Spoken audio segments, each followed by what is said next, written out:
सीईटीत कमी गुण मिळाल्याच्या रागातून पित्याचा संताप, मेहुण्याच्या घरावर दगडफेक, कारची तोडफोड. मिरजेत एक धक्कादायक घटना समोर आली आहे. मुलीला अभियांत्रिकी सीईटी परीक्षेत अपेक्षेपेक्षा कमी गुण मिळाल्याच्या कारणावरून झालेल्या कौटुंबिक वादातून एका पित्याने संतापाच्या भरात मेहुण्याच्या घरावर दगडफेक केली आणि कोयत्याने कारची तोडफोड केल्याची घटना घडली आहे. या प्रकरणी मिरज शहर पोलीस ठाण्यात गुन्हा दाखल करण्यात आला आहे. सांगली जिल्ह्यातील मिरज शहरातील बेडग रोड परिसरात ही घटना घडली. कवठेमहांकाळ तालुक्यातील ढालगाव येथील महारुद्र कुंभार यांची मुलगी वैष्णवी हिला अभियांत्रिकी सीईटी परीक्षेत 80% गुण मिळाले.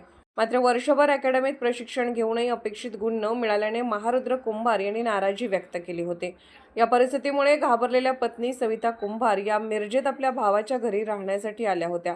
दरम्यान 17 जून रोजी सायंकाळी 6:30 वाजण्याच्या सुमारास महारुद्र कुंभार हे मिरजेत मेहुण्याच्या घरी पोहोचले.